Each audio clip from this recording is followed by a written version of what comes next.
away from those leather chairs immediately, because people like you don't get to leave your trash where our actual millionaires sit. Brooke's voice barked through the marble lobby. She lunged forward with a sudden burst of motion, thrusting a manicured finger directly into the face of the quiet stranger, violently invading her personal space. Her lip curled with pure, elitist disgust. Did you wander away from the service entrance? This lounge is for high-end investors, not for some old black woman wearing a $40 rag to beg for handouts. Get out of my sight before I have building security drag you down to the curb. The woman in the gray coat didn't flinch. She just stared at Brooke's brass nameplate, calmly folded her hands over a plain leather portfolio, and checked her watch. It was exactly 12:09 p.m.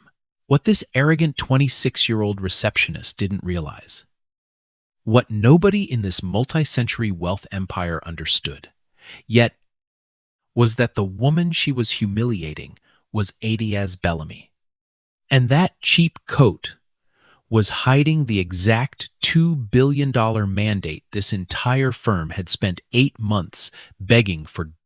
In 90 minutes, Brooke's vicious power trip wouldn't just get her fired. It would completely bankrupt a 100-year-old financial institution, pulling down every corrupt executive inside it. Welcome back to Black Stories, where corporate arrogance meets absolute justice.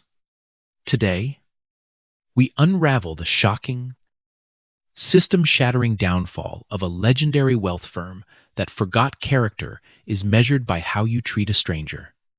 Hit that subscribe button and turn on notifications, because this is the real cost of making the wrong person stand. Let's get right into the story.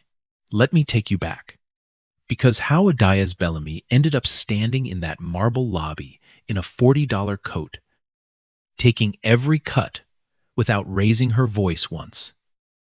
That is the real story. And to understand why she let them do it, why she stood there and absorbed every insult without so much as blinking, you have to understand a woman named Adaeze, and a worn brass key, and 40 years of being looked straight through. Let me tell you about Adaeze Bellamy before the lobby, before the suits, before the number that ended careers. Adaeze Bellamy was 58 years old. She was a tall woman, broad through the shoulders, with close-cropped silver hair. She'd stopped dyeing the year she turned 50 because, as she put it, I earned every one of these, and I'm not about to apologize for surviving. She had a low, even voice that never seemed to rise, the kind of voice that made boardrooms go quiet, not because she demanded it, but because people leaned in to hear it. She was the founder, the chair, and the chief investment officer of Meridian Stone Capital, an asset management and impact investment firm she had built from a folding table in a rented one-room office into a quiet titan that advised some of the largest pools of capital in the country: pension funds, university endowments, a sovereign wealth allocation out of the Gulf, foundations whose names you would recognize, and several you never would. Because the people who run real money don't put their names on buildings. They put them on wire transfers. But here is the thing about Adaeze Bellamy that the financial press never quite captured. The thing that mattered more than the assets under management, more than the returns, more than the awards she stopped attending. Ada knew exactly what it felt like to be invisible. Not as a metaphor, as a fact. As a childhood, Ada was raised by her grandmother, Adaeze Bellamy, in a 2-room apartment on the south side of a city that doesn't need a name, because there's a version of it everywhere. Ada's mother had died when she was 4. Her father was a roomer, so it was Adaeze Adaeze, with the strong hands and the church fan and the back that never seemed to stop bending. Who raised her? And Adaeze cleaned office buildings. Not one building, several. Adaeze worked the night shift. The hours when the analysts and the partners and the secretaries had all gone home to their dinners. And she rode the freight elevator up into towers, exactly like the one Ada would stand in 50 years later. She mopped the marble lobbies. She emptied the brass trash cans. She wiped down the long reception desks where, during the day, young women in good clothes decided who was allowed past them and who was not. Ada used to go with her. She was 8, 9, 10 years old, doing her homework on the floor of a darkened lobby, while her grandmother ran a buffer across stone that had been imported from Italy. And Ada remembered. She would remember it her whole life. That during the day, when she came back to that same building once for some errand, holding her grandmother's hand, the woman at the reception desk looked at the two of them, and her eyes did a thing Ada had no word for yet, but would spend the rest of her life recognizing on sight. The woman's eyes slid right off them, like they were furniture. Like the floor Adaeze cleaned was more real than Adaeze herself. Service entrance is around the back, the receptionist said. Not unkindly, not even cruelly, just automatically, as if it were the most obvious thing in the world that a black woman and a black child in that lobby could only be there to clean it. Adaeze didn't argue. Adaeze never argued. She just squeezed Ada's hand once, the way you'd press a thumb into clay, and led her grandbaby back out into the cold. And in the elevator down, the freight elevator, the one with the quilted pads on the walls, Adaeze pulled a small brass key out of her coat pocket. The passkey the cleaning company gave her, the key that let her into all those buildings at night, into rooms she was never welcome in by day. She held it up in front of Ada's face. You see this? Baby, she said, they give me this key so I can come in and make their floors shine. They give me the key to the whole building. She closed Ada's small fingers around it. But they don't give me a chair.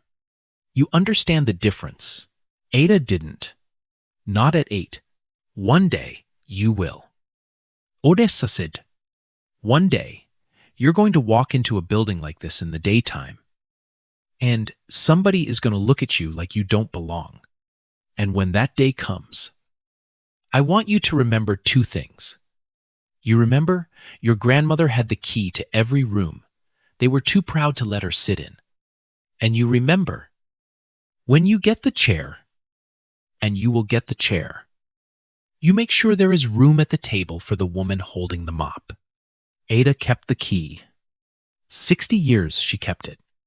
It rode in the inside pocket of every coat she ever owned, worn so smooth by her thumb that the teeth of it had nearly gone round.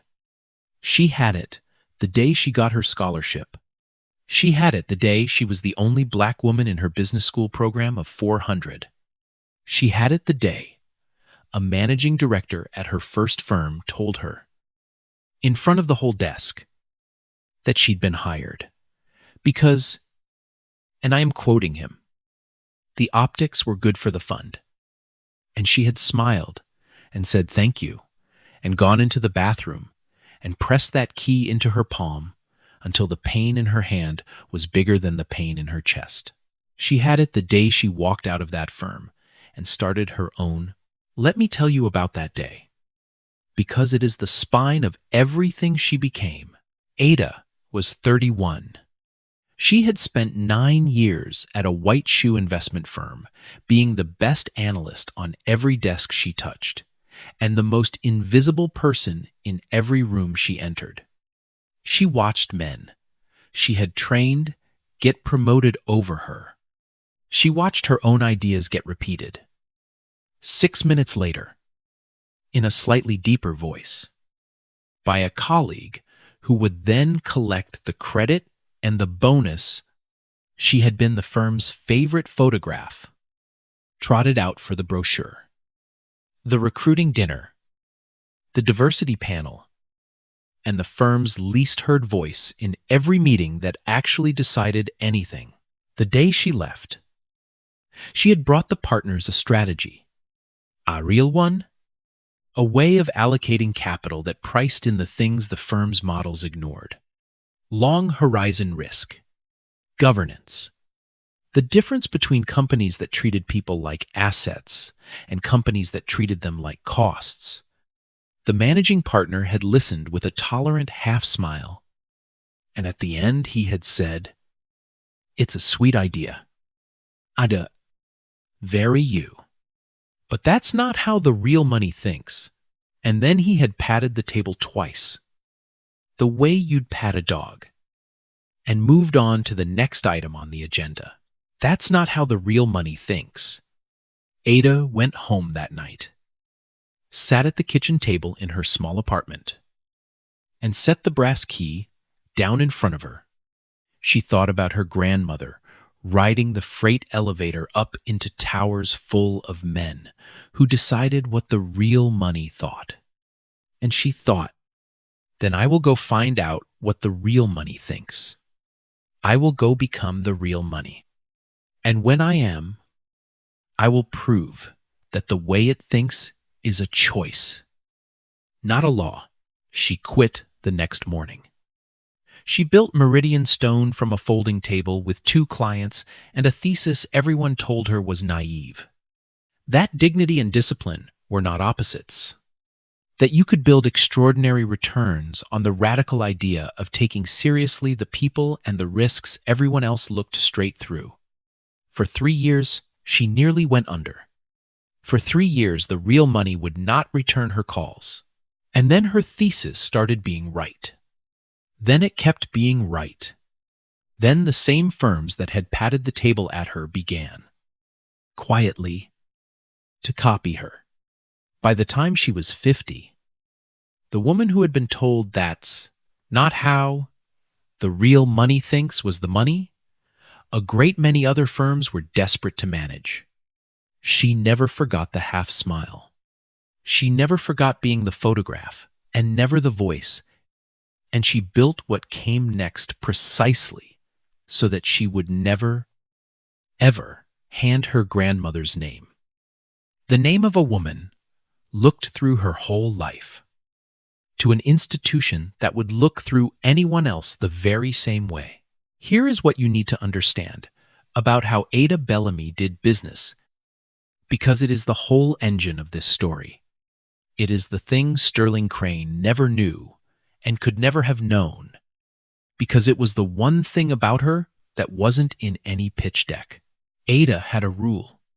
The people inside Meridian Stone called it, half joking, the lobby rule. Ada didn't joke about it.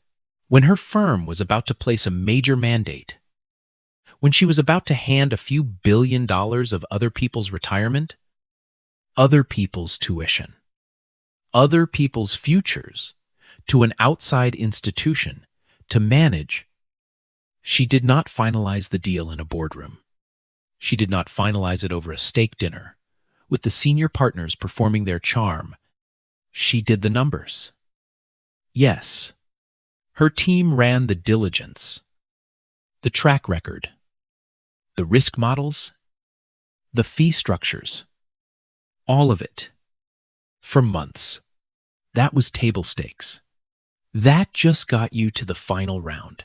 The final round was Ada alone, walking through your front door, unannounced, in plain clothes, with no entourage and no warning, to see how your people treated a stranger who looked like she could not possibly matter to them, because Ada believed, and 40 years of evidence had only hardened the belief into something like law, that you cannot tell what an institution truly is by how it treats the people it is trying to impress. Anyone can perform respect for $2 billion. The character of a place reveals itself in how it treats the person it has already decided is nobody.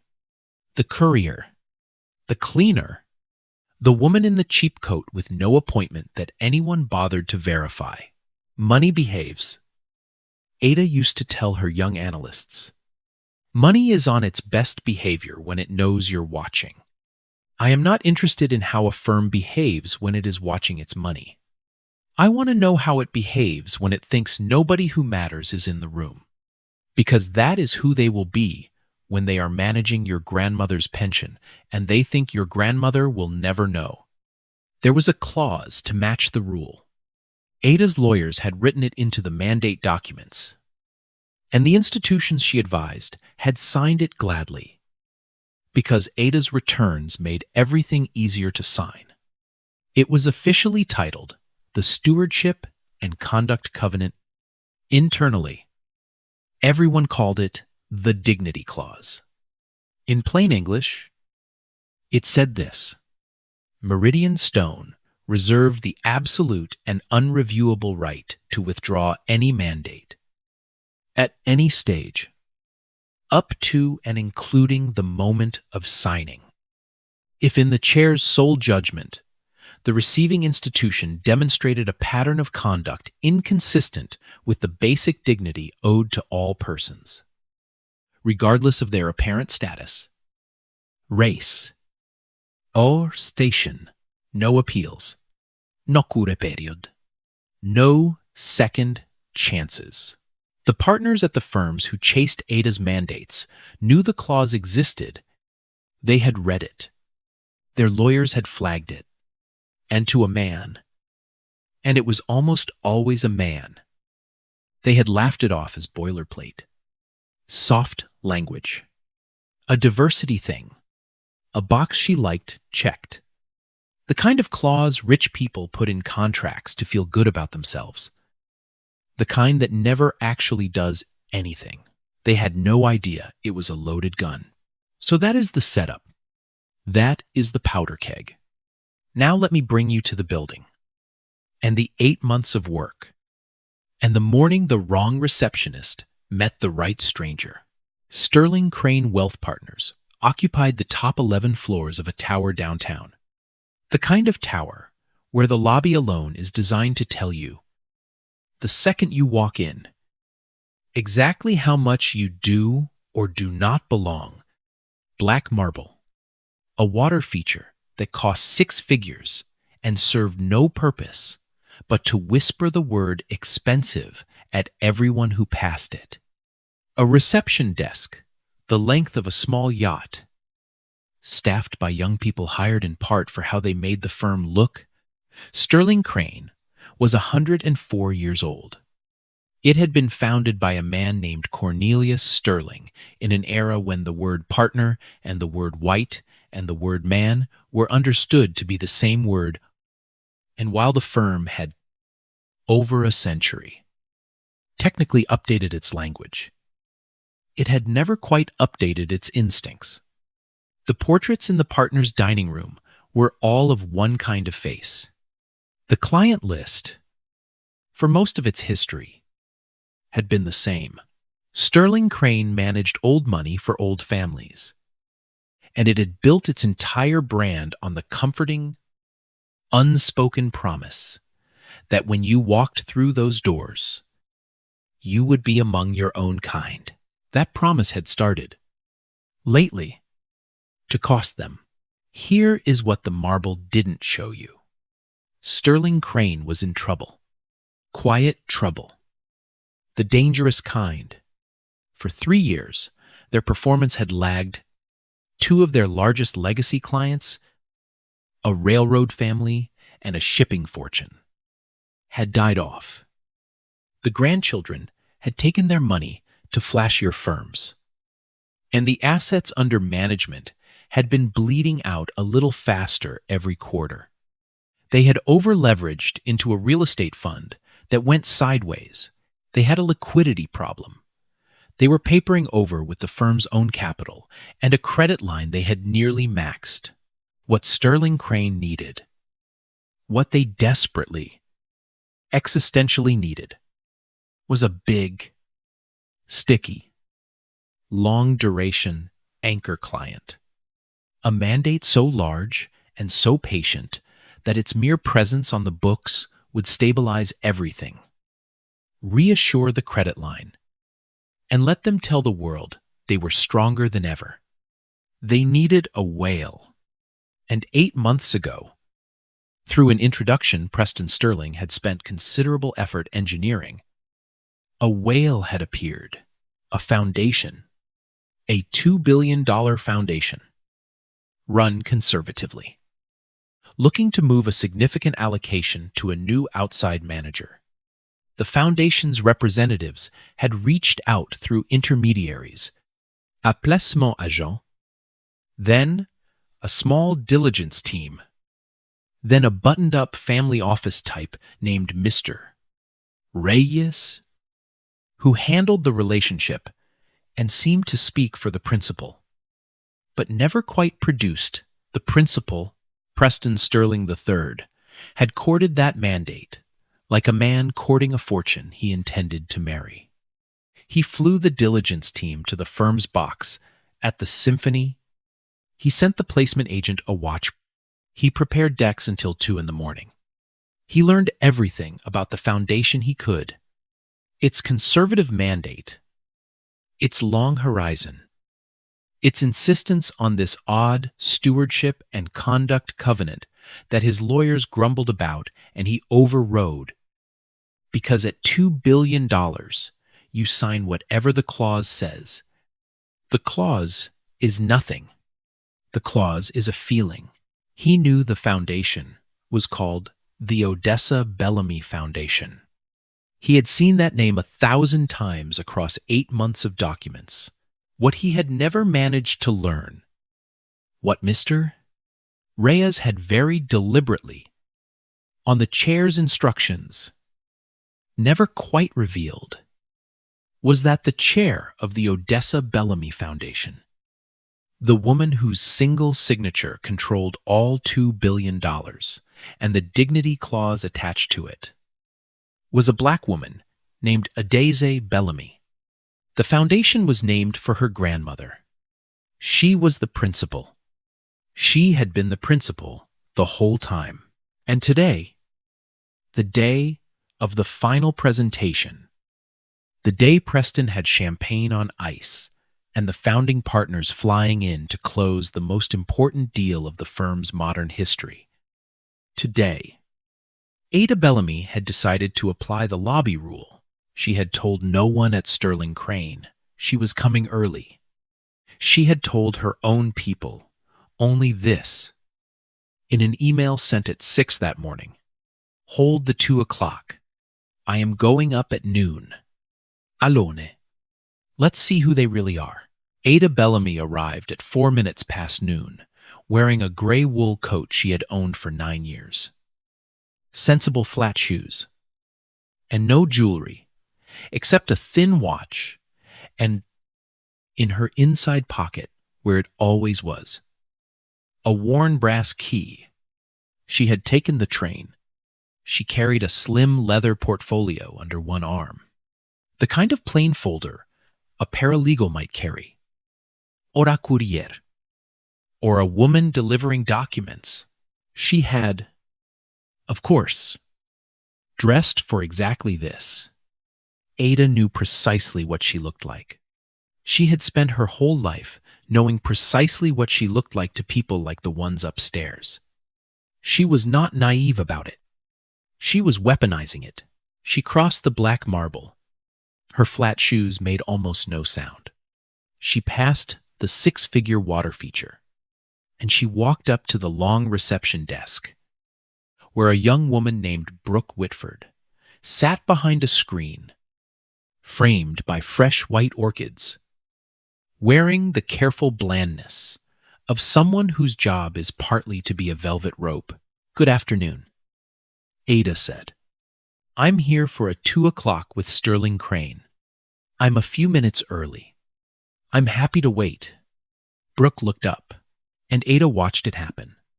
The thing, the old thing, the eyes that traveled, coat, shoes, no bag worth noticing, no entourage, that face, and arrived, in under a second.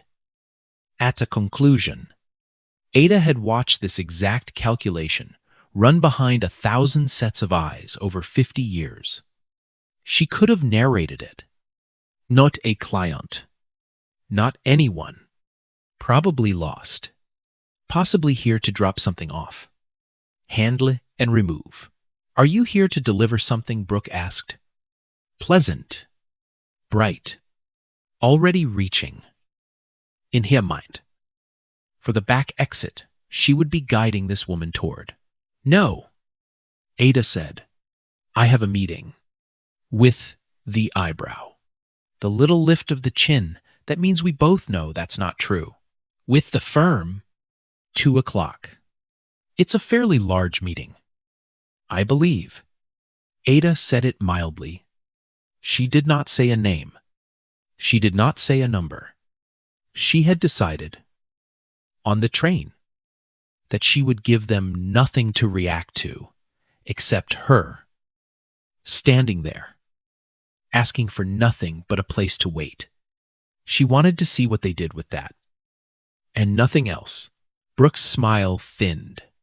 She tapped at her screen. Performing a search she had already decided would come up empty. I'm not seeing anything. What's the name? Bellamy. Brooke typed it. Or pretended to. Nothing here under that. Are you sure you have the right firm? Sterling Crane is wealth management? We don't really have walk-in business. A beat. Then, gentler. The way you would explain something to someone you had decided was slow. Sometimes people confuse us with the bank on the 3rd floor. They handle, you know, regular accounts, checking and such. That might be more what you're looking for. I'm at the right firm. Ada said, I'll just wait over here, if that's all right. And she turned, calm as still water, and moved toward the row of low leather chairs along the window. And that, the simple act of a black woman in a cheap coat presuming to lower herself into one of the client chairs, was the thing that broke Brooke Whitford's composure wide open. Step away from those leather chairs immediately, because people like you don't get to leave your trash where our actual millionaires sit. Her voice barked through the marble lobby.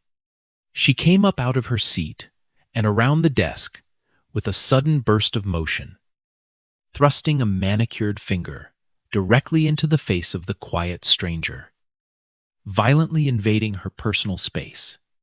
Her lip curled with pure, elitist disgust. Did you wander away from the service entrance? This lounge is for high-end investors, not for some old black woman wearing a $40 rag to beg for handouts. Get out of my sight before I have building security drag you down to the curb. The marble carried it. 2 associates by the espresso machine turned to watch. A courier sorting envelopes looked up, and the woman in the gray coat did not flinch. She just stared at Brooke's brass nameplate, the one that said her name in confident engraved letters. And then she looked back at the girl behind it, and she calmly folded her hands over the plain leather portfolio, and she checked her watch. It was exactly 12:09 p.m. I'll be no trouble at all, Ada said, and her voice, set against Brooke's shriek, was so quiet and so level that it made the whole lobby feel suddenly loud and cheap. I have a 2 o'clock. I'm early. You go on with your day. And she sat down, gently, in the leather chair and rested the portfolio on her knees and folded her hands on top of it and waited. One of the associates, a young man with a good haircut and an expensive watch he tapped too often, smirked into his coffee. "Should we call building security?" he said. Just loud enough, not quite under his breath. Or he said it like a joke. He said it the way men say cruel things when they want the cruelty and the deniability both, and Ada heard all of it. Here is the thing. The people in that lobby will never fully understand, even after everything that happened. Ada was not hurt by it. She had been hurt by it when she was 8, holding her grandmother's hand. She had been hurt by it at 22, in a bathroom, with a brass key in her fist. She was past hurt. What she felt, sitting in that leather chair with $2 billion folded in her lap, was something colder and clearer than hurt. She felt the lobby rule clicking shut around them, like a trap they had built themselves, and walked into. She took out her phone. She did not call anyone. She opened a note, and with 2 thumbs, calmly began to write down the time. 12:09. Reception. Brooke. Pair the nameplate. Profiled on entry. Refused a seat. Called an old black woman in a $40 coat. Threatened with security. An associate offered to have me removed. No attempt to verify identity or appointment. Then she put the phone away, folded her hands again, and waited, because the lobby was only the front door. Ada wanted to see the house. They made her wait an hour and 40 minutes. Not because the firm was busy, because Brooke, having decided what Ada was, and having made a scene of it, refused, out of pure spite, to tell anyone upstairs she was there. Why would she? You don't announce a lost beggar to the managing partner. Ada had said 2 o'clock.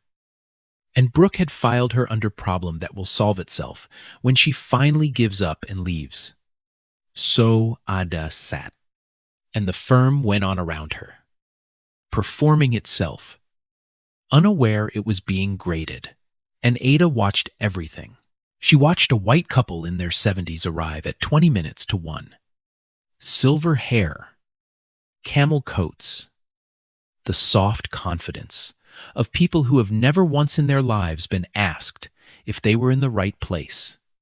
Brooke was on her feet before they had cleared the water feature. Mr. and Mrs.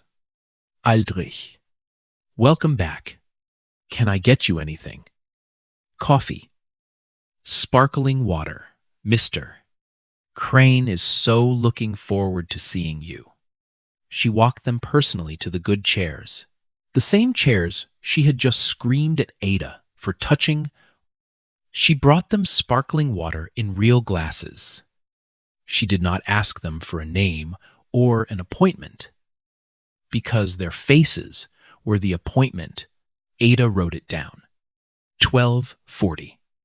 The Aldriches. A white couple. No appointment requested or verified. Escorted to client seating. Offered refreshments. Addressed by name on site. She did not write it with anger. She wrote it the way a scientist records a result that confirms a hypothesis. Cleanly. For the record, she watched a young black man arrive in a delivery uniform, carrying a box, and she watched Brooke point him toward a side door without making eye contact. Mid-sentence. Like swatting a fly. She watched 2 more clients arrive and get the Aldrich treatment. She watched the associate with the coffee tell a story to a colleague that ended in low laughter and a glance, just a flick of a glance, back toward Ada in her corner. And then, At 1:30, she watched a young woman come out of the elevator who did not fit. The young woman was maybe 24. She wore a dark suit that didn't quite fit the way the partners' suits fit. The suit of someone spending a junior salary.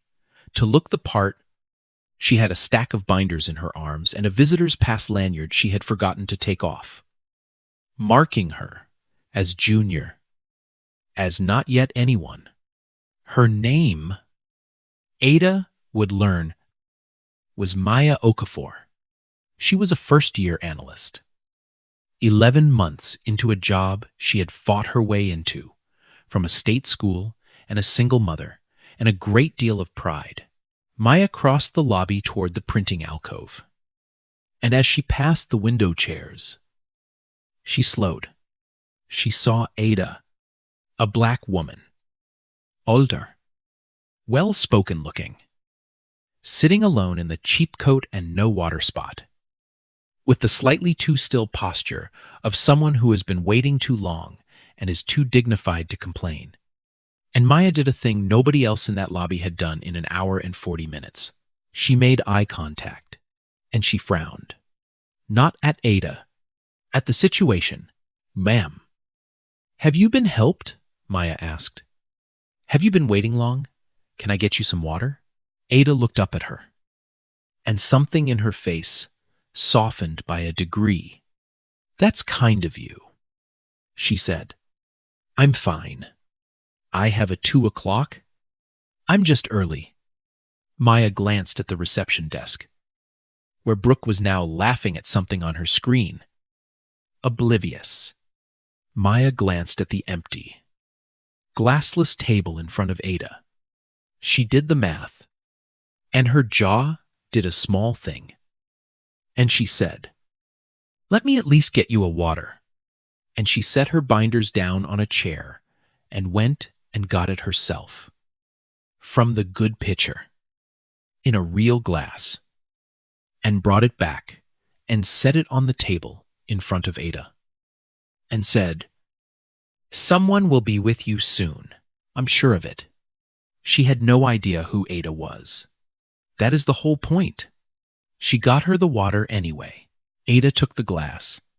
"Thank you," she said. "What's your name?" "Maya." "Thank you, Maya." And in her phone, under the long, cold list of everything else, Ada typed one more line. It was the only line she typed all afternoon that was not evidence against the firm. It read, simply, 1:30. Maya, analyst, junior, saw me. The only one who saw me. Remember her. At 5 minutes to 2, the deal Preston Sterling had spent 8 months building finally collided with the woman it was being built for. And Preston had no idea it was happening. Here is how it went. The placement agent, a sharp operator named Dennings, who had brokered the introduction, arrived for the 2:00 and went straight up to the executive floor. He asked Preston where the principal was. Preston said the principal, Mr. Reyes, and the chair, whoever the chair turned out to be, was due at 2. Dennings frowned and said the chair's office had told him she would be arriving at noon. To look around first. That single sentence. The chair is arriving early to look around. Did not, in that moment, frighten Preston Sterling. Because Preston Sterling could not conceive of the version of events that was actually unfolding, he assumed look around meant a tour. He assumed the chair was some patrician trustee in a good suit who was, at this very moment, presumably being treated like royalty downstairs. Brooke would have called up. Preston said, Dennings, who had met Adaeze Bellamy once and had been quietly terrified of her ever since, felt the floor tilt. Call down, he said. Now, ask reception if anyone's been waiting. Preston, mildly annoyed, made the call himself. Brooke, it's Preston. Anybody down there for the 2 o'clock? Anybody waiting? And Brooke, glancing at the corner where the woman in the gray coat had now been sitting for nearly 2 hours, said the words that would, within the year, be quoted in a business school case study on institutional failure. No, Mr. Sterling, nobody important. There's just some lady who wandered in saying she had a meeting. But she's not in the system. I think she's a little confused. I keep telling her to try the 3rd floor. She won't leave. Silence on the line. Dennings was watching Preston's face. He saw the exact moment the blood left it. Because Preston, finally, asked the question. Brooke, the lady, what's her name? Hang on, Russell. Bellamy, she said. Bellamy? If you have ever watched a man understand, all at once, that he has driven his career off a cliff and the car is still in the air, that was Preston Sterling's face at 2 minutes to 2 in the afternoon. That's the principle. Dennings breathed. Preston, that's her. The Bellamy Foundation? Adaeze Bellamy. Ada Bellamy is the chair. Ada Bellamy is who you've been. He didn't finish. He didn't have to. What followed was a scramble. I want you to picture in full, because there is a particular kind of justice in watching panic move through a building that thought it was untouchable. Preston came out of his chair so fast he knocked it over. He moved for the elevator at something just short of a run, smoothing his tie, his face cycling through 3 colors. Dennings was right behind him, already talking damage control. 2 associates were summoned with a snap of the fingers. Word went down the line like a current. The woman in the lobby is the client. The woman in the lobby is the $2 billion. The woman Brooke has been trying to send to the 3rd floor for 2 hours is the most important person who has ever walked through that door. And Adaeze Bellamy, who had felt the air change the way you feel. A storm coming, looked up from her glass of water, Maya's glass of water, and watched the elevator doors open as engorge. A managing partner in full, sweating flight. Preston Sterling arrived in front of Ada, wearing the biggest smile he owned. And it was a good smile. A $5,000 smile. A smile that had closed 100 deals. Ms. Bellamy, he said, hand already out. Voice pitched to warm. Preston Sterling, I am so sorry. There has been a terrible mix-up at the desk. Completely unacceptable. I cannot apologize enough. Please, please, come up. We are honored, truly honored, to have you here. Ada looked at the hand. She did not take it right away. She let it hang there for 1 second longer than was comfortable, and in that 1 second, she watched Preston's smile flicker as he registered, for the first time, that this woman was not flustered, not relieved, not eager to smooth past the unpleasantness the way clients usually are. She was calm. She was studying him. She had the air of someone who had been waiting not to be rescued, but to see exactly how long the rescue would take. Then she took his hand, briefly, and said, It's no trouble. Mr. Sterling, I've had a very informative afternoon. He didn't catch it. He was too busy steering. Let's get you upstairs. The partners are all here. We've got everything ready for you. Please. And here Ada did something that told Maya Okafor, who was watching from the printing alcove, everything she would ever need to know about how to carry herself in a room full of people who had underestimated her.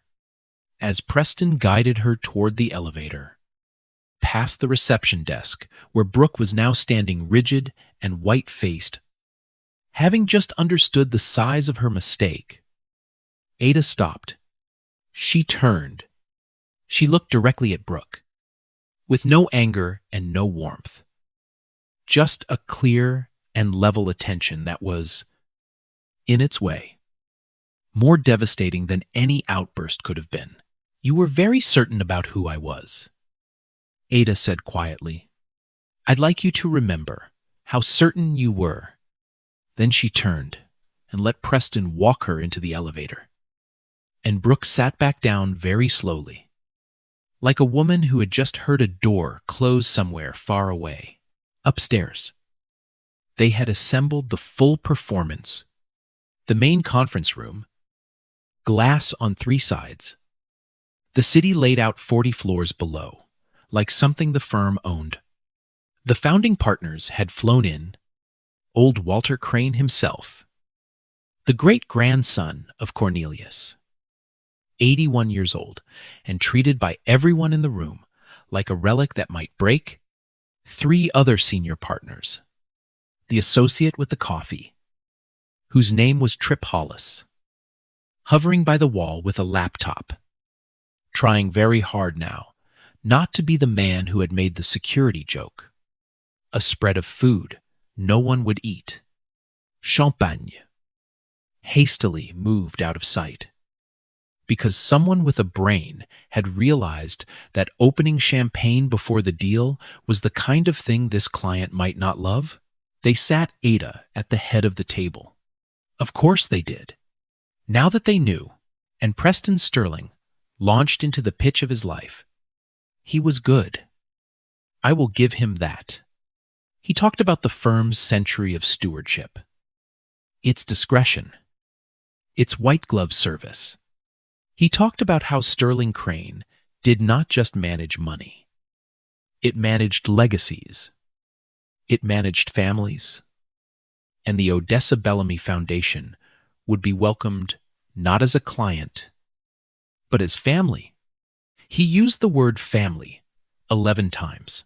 And then, because Preston Sterling could not help himself, because the instinct ran deeper than the performance, he made his one fatal slip, the kind of slip that reveals a man, even at the height of his charm. Now, I know your foundation is relatively new to placing a mandate of this size, Preston said, leaning in with the warm, patient air of a man explaining the deep end to a child. So, what I would love to propose is a phased approach. We would start with a smaller initial allocation. Say, 3 or 400 million, just to let us build trust. Let you get comfortable with our process. Before we scale up to the full 2 billion, we find that's often best for clients who are, shall we say, newer to this level of stewardship. No need to run before we walk. Ada said nothing, but something flickered behind her eyes. And Maya Okafor, who had been allowed to slip into the back of the room with the binders, saw it, even though Preston didn't. Because Ada had been placing mandates of this size for 25 years, the Adaeze Bellamy Foundation had moved more money in a single afternoon than Sterling Crane managed in a year. And Preston Sterling, looking at a black woman across a table, had simply assumed, the way the whole building had assumed in the lobby, that she must be new to this. First generation, inexperienced. Someone who needed to prove she could handle it before being trusted with the full amount. He had taken the most sophisticated allocator in the room and, without a shred of evidence, cast her as the rookie who needed training wheels. One of the senior partners, a silver-haired man named Ellison, nodded along and added, "Helpfully, we have wonderful educational resources for foundations coming into significant capital for the first time. Wealth of this magnitude can be, well, overwhelming. We would guide you every step of the way." Ada folded her hands a little tighter on the leather portfolio. For the first time, they had decided, without asking, that the money must be new because the woman was black. It was the lobby all over again, in better suits, with bigger words. She let them keep going. She wanted the full picture before she gave them theirs.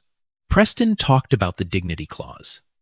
He actually brought it up himself, smiling, calling it one of the things we most admire about your approach, promising that the values embedded in your stewardship covenant are values that have lived in these walls for 100 years. Ada let him talk. She let him talk for a long time. She had a face that gave away nothing. The face of a woman who had sat across from 1,000 men, performing sincerity, and she let Preston Sterling reach the very top of his pitch. The part where he leaned in and said, with the practiced catch in his throat, "Ms. Bellamy, I want you to know, at Sterling Crane, every single person who walks through our doors is treated with the same respect, whether they are worth $2 billion or $2. That is who we are. That is the Sterling Crane promise." And then Ada Bellamy reached into her plain leather portfolio, and she set a single sheet of paper on the table, face down, and she folded her hands on top of it. And she finally spoke, "Mr. Sterling, Mr. Crane, gentlemen, thank you." That was a very polished presentation. And I mean that as the compliment it sounds like. And the warning it actually is. The room shifted. Smiles held. But eyes narrowed. "You said something just now that I would like to hold you to." Ada went on, her voice never rising, every word landing flat and clear, like coins dropped on stone. "You said that everyone who walks through your doors is treated with the same respect, whether they are worth $2 billion or $2. That is a beautiful sentence. I would like to test it against the afternoon I just had." She turned over the sheet of paper. It was a printout, a simple printout of her own notes, time-stamped, the list she had been keeping since 1209. She turned it so Preston could read it. She did not slide it to him. She made him lean. "At 4 minutes past noon today, I walked into your lobby," she said. "I was wearing this coat. I was carrying this folder. I told your receptionist I had a 2 o'clock with your firm. I gave her my name, Bellamy, the name on every document your firm has handled for 8 months, the name of the foundation you flew your partners across the country to win today. Nobody breathed. She told me I had the wrong building. She told me to try the bank on the 3rd floor. The one, and I am quoting her, that handles regular accounts, checking and such. And when I sat down in one of your client chairs to wait, she came out from behind her desk, put her finger in my face, and called me an old black woman in a $40 rag who had wandered from the service entrance to beg for handouts. She threatened to have security drag me to the curb. One of your associates." Ada did not look at Tripp Hollis. But Tripp Hollis, aged 5 years anyway, offered to help with that. As a joke. She let that sit. Then I watched a white couple named Aldrich walk in with no appointment. And your receptionist was out of her seat before they reached the desk. Called them by name. Escorted them to those same client chairs she had screamed at me for touching, and brought them sparkling water in glass. They were not asked to verify anything. Their faces were enough. Walter Crane, 81 years old, had gone the color of old paper. Preston Sterling's mouth had opened and not produced sound. I sat in your lobby for 1 hour and 54 minutes. Ada said, in all that time, not one person on your staff verified whether I had an appointment. Not one person called upstairs. Your firm had been told the chair of the foundation was arriving early to look around. I was the chair, looking around, and the entire apparatus of Sterling Crane, 104 years of it, looked straight through me and decided I was a confused woman who needed to be redirected to the part of the building where people like me are imagined to belong. She let her gaze travel the table. In 1 hour and 54 minutes, exactly one person at your firm treated me like a human being. A first-year analyst named Maya Okafor. She did not know who I was. She had nothing to gain. She saw an older woman waiting too long with no water, and she got up and got me a glass herself from your good pitcher and told me someone would be with me soon. She was the only one. I want that name written down. Maya Okafor. We will come back to her. Now Ada reached into the portfolio again and laid down a second document. This one was thicker, bound. The cover bore the Sterling Crane logo, and beneath it, the words, Mandate Agreement. Adaeze Bellamy Foundation. $2 billion. Final for execution. This is the agreement. She said, $2 billion. Your firm's lifeline? Yes. Mr. Sterling. I know about the liquidity situation. My diligence team is very good. It is the reason the foundation looked at troubled firms in the first place. Because we believed there might be value in stabilizing a 100-year-old institution and reforming it from the inside. This document was prepared by your lawyers and mine. It was ready to sign. I came here today to sign it. She placed her hand flat on the cover, and on page 9 is a clause your lawyers flagged, and you overrode. The Stewardship and Conduct Covenant. The one you called, one of the things we most admire about your approach. 4 minutes ago. Let me tell you what it actually says, since I suspect no one in this room ever truly read it.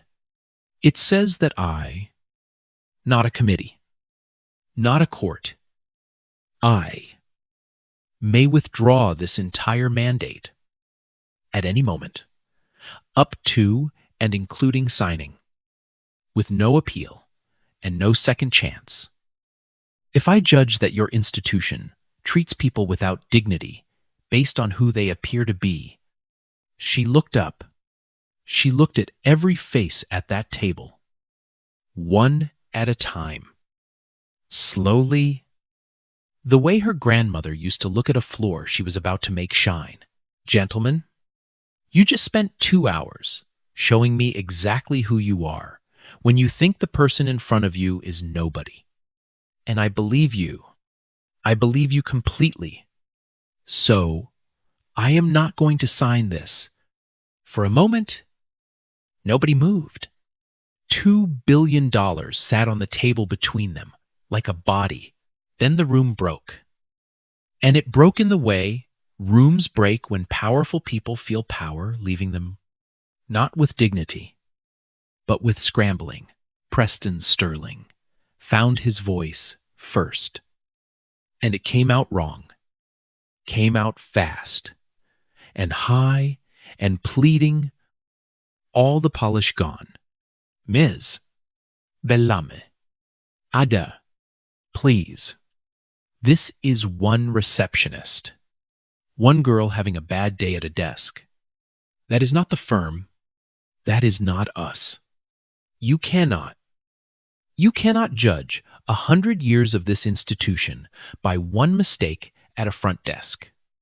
Let me fire her. Right now, I will fire her today. This minute. You will watch me do it. And Ada held up one hand, and the hand stopped him cold.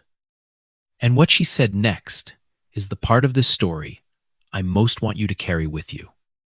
Because it is the difference between a story about revenge and a story about something larger. No. Ada said, "You will not fire that girl to save this deal. And here is why." She stood. She did not need to, but she stood. And at her full height, with $2 billion at her fingertips, she filled that glass room. That girl at the desk is 26 years old. Ada said, "She did not invent the instinct that made her look at me and see nothing. She learned it. She learned it in this building. She learned it from the portraits in your dining room that all have the same face. She learned it from watching how the partners treat the couriers and the cleaners. She learned it from 104 years of a firm whose entire brand is the quiet promise that when you walk through these doors, you will be among your own kind. She is not the disease, Mr. Sterling. She is the symptom, and if I let you march her out of here in tears to buy back my signature, you would learn exactly the wrong lesson. You would learn that the problem was one girl, and you would hire a new girl, and the new girl would learn the same thing in the same building, and in a year, she would be sending another woman in a cheap coat down to the 3rd floor. Firing her fixes nothing. It just gives you a villain. So you never have to look in the mirror. She let her gaze travel the table again. I sat in your lobby and watched your whole firm fail a test. It did not know it was taking. The receptionist failed it. The associate who joked about security failed it. Every single person who walked past me for 2 hours and saw a black woman waiting and assumed she could not possibly matter failed it. And the only person who passed, the only one, is a 24-year-old at the very bottom of your ladder who has probably been made to feel every day she has worked here that she barely belongs. You built an institution where the lowest status person in the building was the only one with the dignity to do the right thing. That is what you should be on your knees about. Not one receptionist. Old Walter Crane spoke then. For the first time, in a thin and ancient voice, "Ms. Bellamy, my great-grandfather built this firm. I am asking you, is there nothing? Nothing we can do?" Ada looked at the old man for a long moment, and there was something almost like pity in it.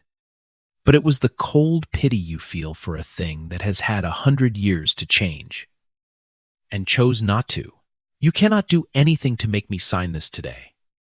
"Mr. Crane," she said, "that ship has sailed. The covenant is the covenant. And I wrote it precisely so that no amount of panic in a conference room could undo what an honest afternoon in a lobby revealed. But you asked the wrong question. You asked what you can do for me. The right question, the only question that might have ever saved this firm, is what you are willing to do for the next woman in the cheap coat. And the fact that it took losing $2 billion for any of you to ask it at all is your answer." She gathered her 2 documents, her notes and the unsigned agreement, and slid them back into the plain leather portfolio. "I will be withdrawing the mandate effective immediately," she said. My counsel will have the formal notice to your counsel.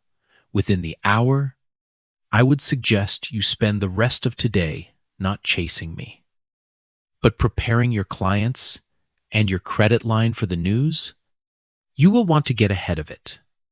And then Adaeze Bellamy walked out of the conference room, past the partners frozen in their $5,000 suits, past the food no one had touched, into the elevator, and down 40 floors, and out across the black marble, and through the front doors of Sterling Crane Wealth Partners, and the firm that had decided, for 104 years, exactly who was allowed to sit down, watched $2 billion walk itself out, the same door it had tried to send to the third floor. Now, let me tell you what happened to Sterling Crane. Because the dignity clause did not just cost them a client, it pulled the one thread that was holding the whole garment together. The formal withdrawal notice arrived by 3:30 that afternoon. Exactly as Ada had promised. By 4, Preston Sterling had done the thing desperate men do.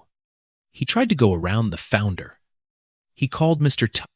Reyes, the family office man, and begged for a meeting, a do-over, a chance to demonstrate the firm's true culture.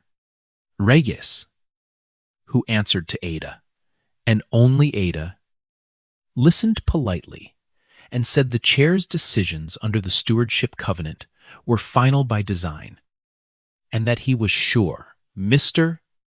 Sterling could appreciate that a firm which had spent 2 hours unable to recognize its own principle was not in a strong position to argue about culture. Then he hung up.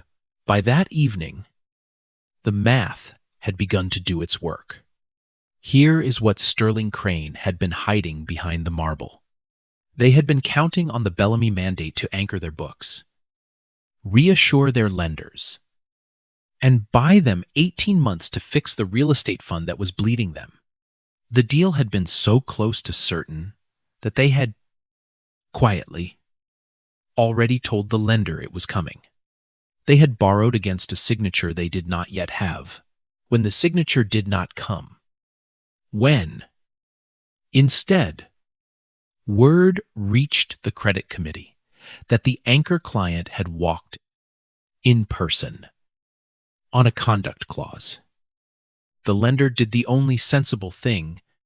They began to pull the line, and a firm with a liquidity problem and no anchor client, and a lender heading for the exits, is a firm in free fall.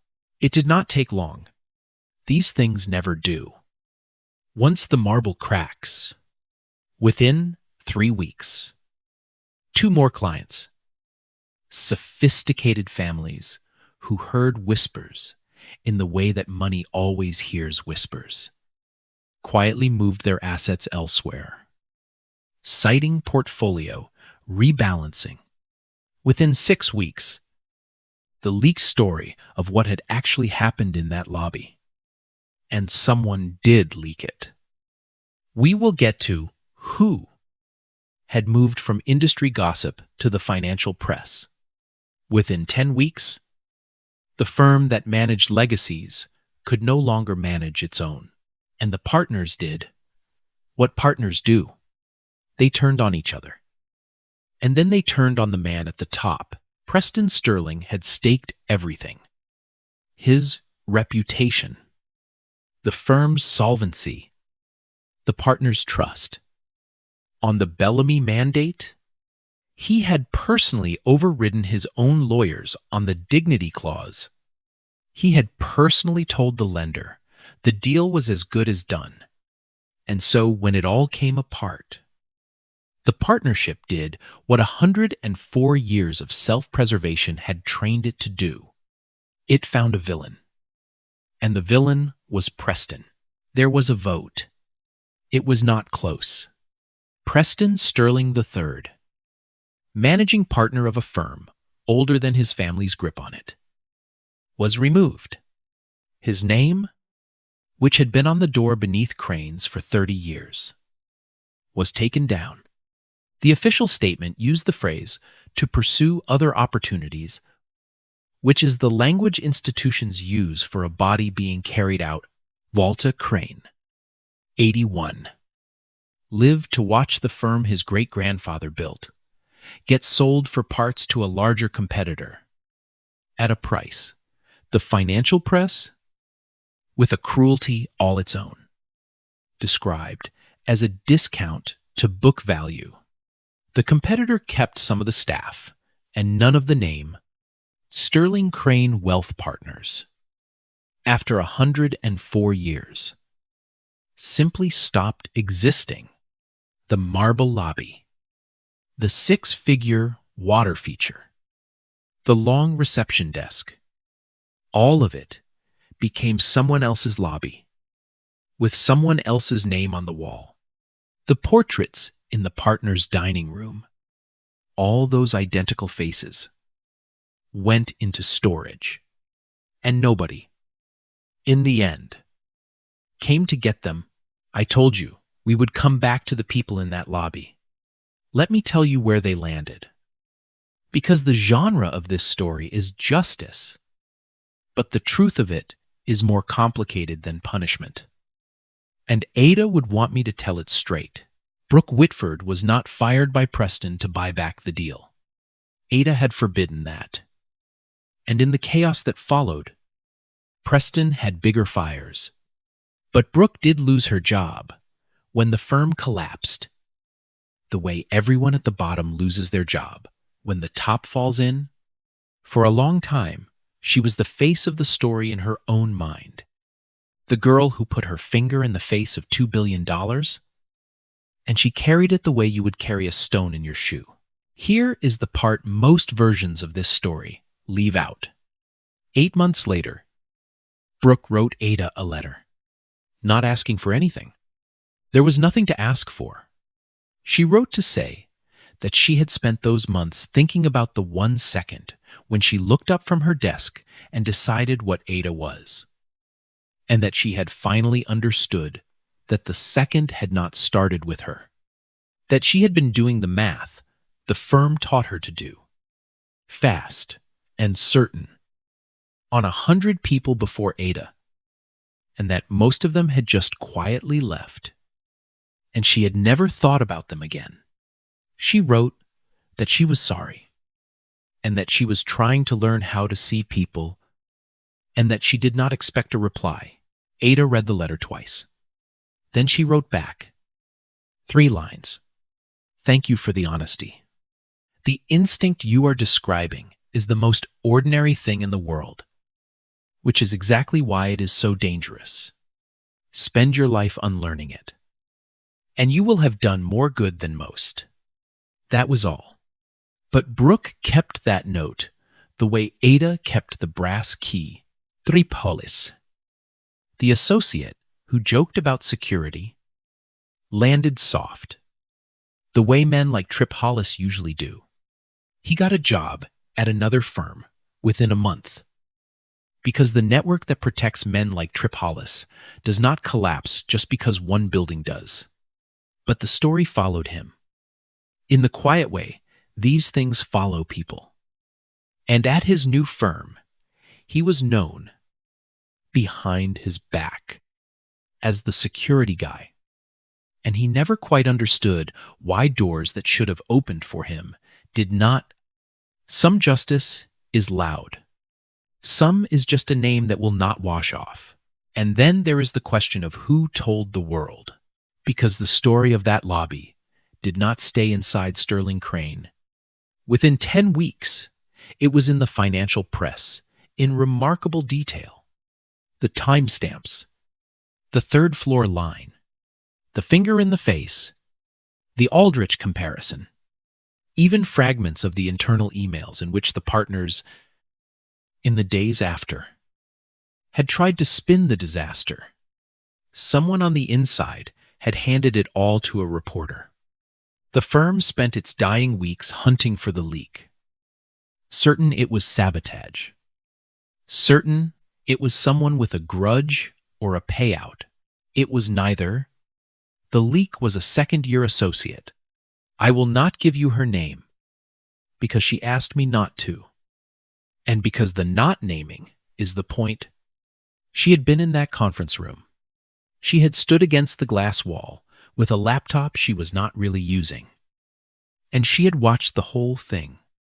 The charm, the phased approach, the wealth of this magnitude can be overwhelming. And then the slow, quiet unmaking of all of it. And she had felt something she had been feeling for years at that firm and had never been able to name. Allo. Constant discomfort at the way the place treated the people it had decided did not count. A discomfort she had swallowed. Because the bonuses were good, and the discomfort was vague. And everyone around her seemed fine with it, watching Adaeze Bellamy lay it out. Watching a woman put exact words to the precise thing she had spent years swallowing. Broke something loose in her. She went home that night and could not sleep. And a few weeks later, when the firm began quietly rewriting the story to cast itself as the victim of an unreasonable client, she opened a clean email account and sent a reporter the truth. Not for money. She never took a cent. For the same reason, Maya got up and got the water, because she had finally seen it. And once you truly see it, looking away costs more than speaking up. Ada never learned her name either, but she suspected she existed because she had spent 50 years learning that in every rotten room there is almost always one person quietly keeping their soul intact, waiting for a permission they should never have needed. The associate left finance entirely within a year. Last anyone heard, she was teaching high school economics and telling her students a story about a woman in a gray coat. That is 2 of them. Then, Maya and the associate, 2 people at the very bottom of a 100-year tower who turned out to be the only 2 with any real height to them at all. And Maya Okafor. Maya, the only one who saw her, was at her desk on the day the firm announced it was being sold, watching 11 months of Claude for career evaporate. When her phone rang with a number she did not recognize, it was Adaeze Bellamy. Ms. Okafor. Ada said, "You will not remember me. I am the woman you got a glass of water for. In a lobby. A few months ago, you had no idea who I was." Maya remembered. Maya had read the story in the press by then. Everyone had. And she had spent weeks turning it over. The strange knowledge that the confused woman she had been kind to had been the most powerful person in the building, and that her one small decency had been witnessed, had mattered. In a building full of people who failed, I remember, Maya said, "Good." Ada said, "Because I have a question for you, and I want you to think about it seriously before you answer. I am building something. I will tell you all about it. But the short version is this. I run a firm where the single most important thing we measure is whether the people we trust with other people's futures can be trusted to see a human being when there is nothing in it for them.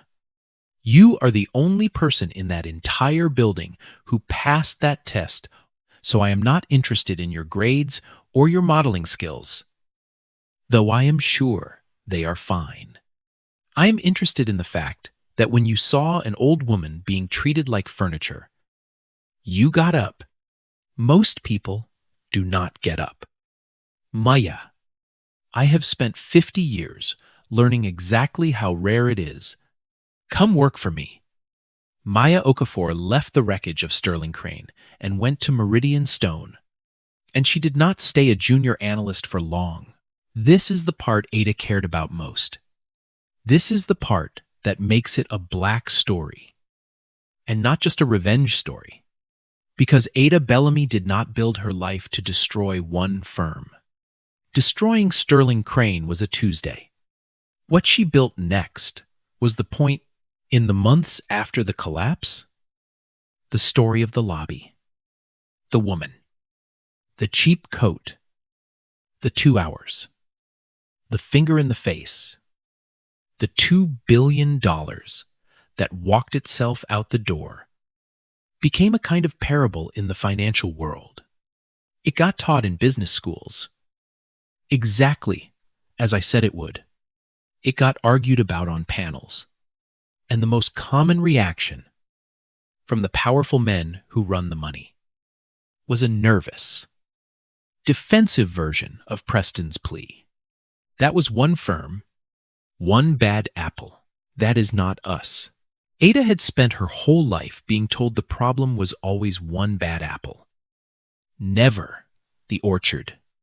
So she decided to make the orchard the subject. She took the dignity clause out of her own private contracts, and she made it public. And she made it a standard. And she named it after the woman who had cleaned the lobbies and never gotten a chair. She called it the Adaeze Standard. Here is what the Adaeze Standard did. Ada used the only language the industry truly respected, the language of capital. She announced that the Adaeze Bellamy Foundation and a coalition of the pension funds and endowments and allocators that trusted her judgment would adopt a formal conduct screen for every outside manager they hired to receive their capital. And between them, they controlled not 2 billion, but tens of billions. A firm would have to submit to a dignity audit. Unannounced visits. Mystery clients of every race and class walking through front doors to see who got a chair and who got sent to the third floor. Documented patterns of how a firm treated the courier, the cleaner, the nobody, the treatment of the powerless, made into a hard, measured, priced part of who got the business. The industry screamed. At first, that this was unfair, unmeasurable, political, and then the industry noticed that tens of billions of dollars now had a price tag attached to contempt. And the industry, which had never once moved for justice, but had always moved for money, began, sullenly, to change. Firms started training their front desks. Firms started auditing themselves before Ada's people could bank. Firms started, for the first time in some cases, to notice the people they had spent decades looking through.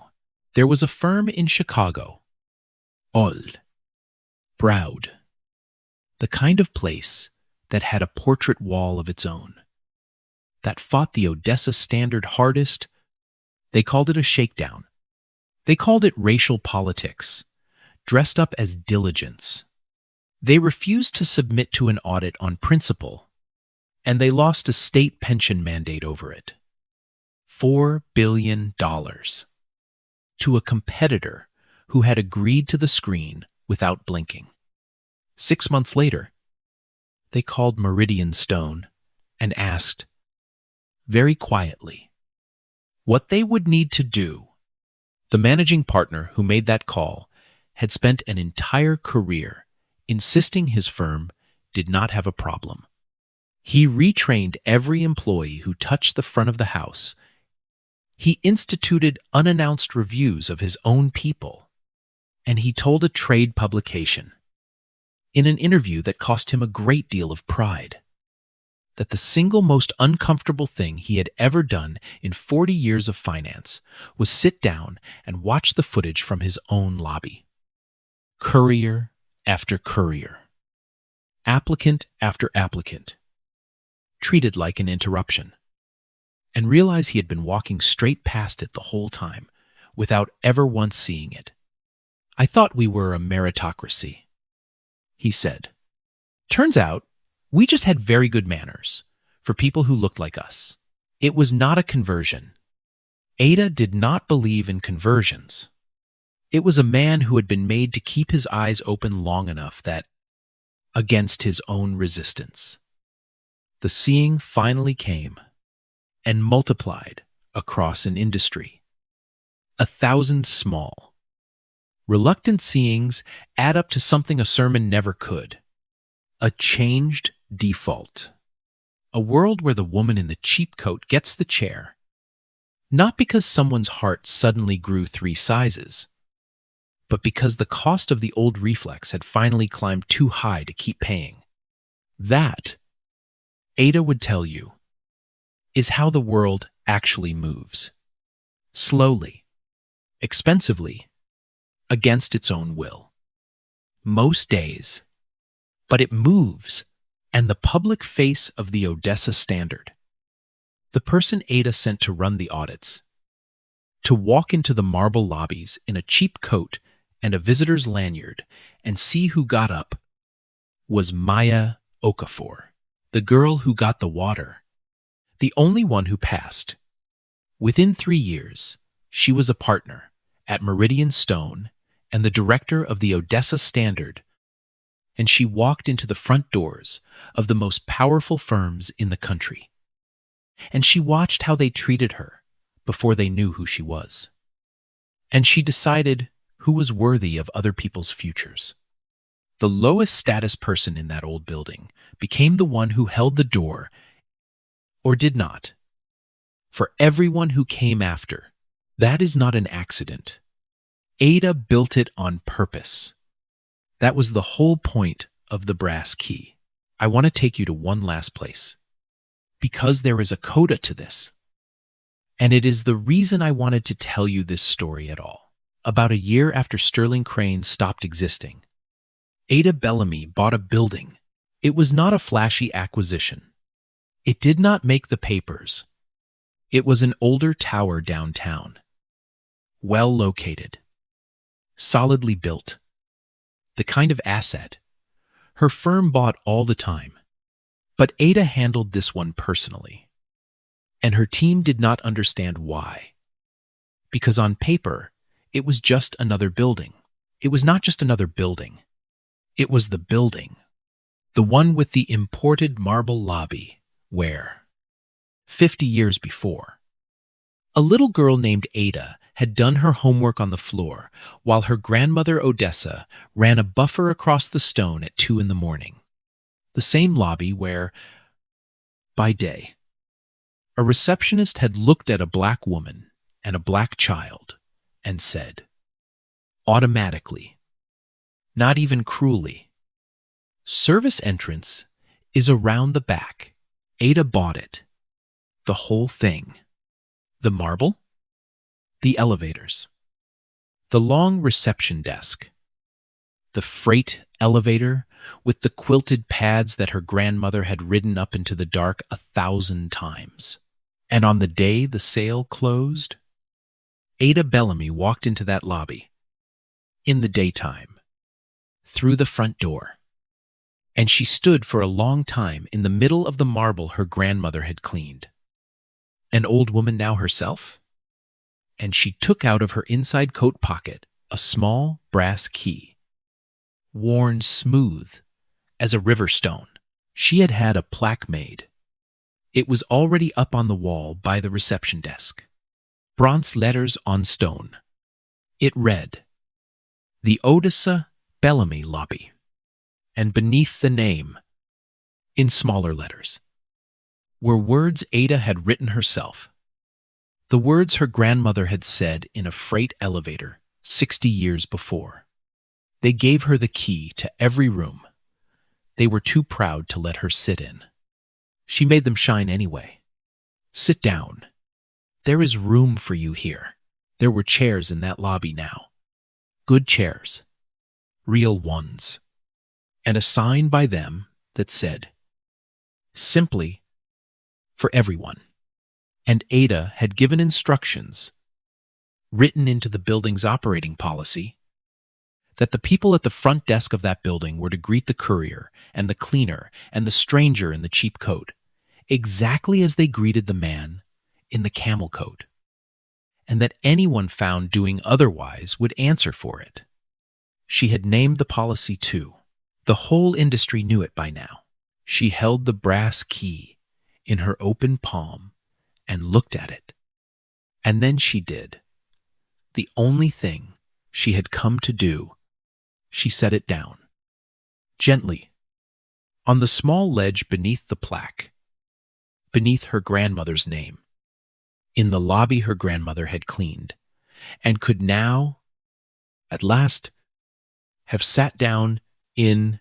"You were right, Grandma," she said, very quietly, to no one, and to the only one. "It took a while, but I got the chair, and I made sure there was room."